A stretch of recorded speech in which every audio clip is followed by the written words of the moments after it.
obviously as manager of the emerging talent side, what does that actually entail? Can you tell us a little bit more about what a day in your shoes might actually look like? Yeah, so lots of Zoom calls right now, lots of planning.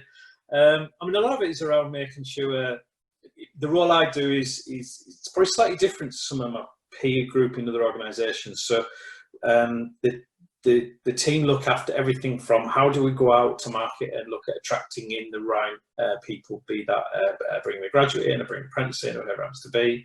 So we look at all of that attraction right the way through to like how do we then recruit those people? So what's the process to recruit them? Typically within the kind of graduate market, there's a gap from like when you've initially sort of seen people and offered them a job to when they start. So then how do you manage that gap? So how do you keep them warm? Then when they join, how do you make sure the joining process is good, everything through to like what is your initial first few weeks and induction like, to then what's your program? Right away through to maybe when you finish your program, and then where do you go at the end of that program? So where's your next step? So the team looks after everything from end to end. And so we work with a number of suppliers. So the team itself doesn't have all the skills to do everything. So we work with suppliers to help with certain bits. So we work with suppliers to help with the recruitment. And they have marketing professionals that look at, right, how do we get our branding right on our website? So we do everything from sitting down to look at what does our website look like? What's the user experience of that? Right the way through to then what's the user journey that someone goes through, so that when someone applies to be Santander, right the way through to then they join, and then what development do they get.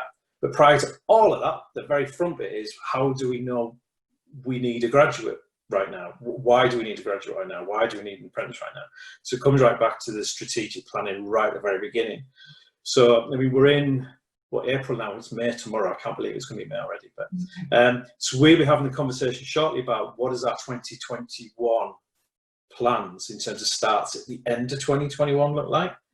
And that's quite a challenge given the amount of change in the world right now.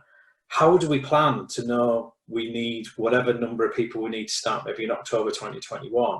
And also, not only that, they won't finish the program until 2 years later. So that's like 2023. So arguably looking at 2024, what is your need in 2024 that you want to address as a bank? And therefore, what do you need to start bringing in today? So, which therefore isn't fixed. It's got to be flexible. We can't be too fixed in the model. We can't be too fixed in our approaches, which links into probably why we want to bring in talent from the graduate space, because we think that population brings in like probably certain skills that I'm sure we'll come on to, but brings in a lot of like the flexibility approach, and it gives a lot of options as well. So our graduate programs typically give you a chance to get different experiences around the bank. So it gives you choice, like a lot of companies do. They want to give you choice, so you're not fixed thinking, all right, I want to come in here. You don't have to stay down that path. You have an opportunity to choose that path as you go through.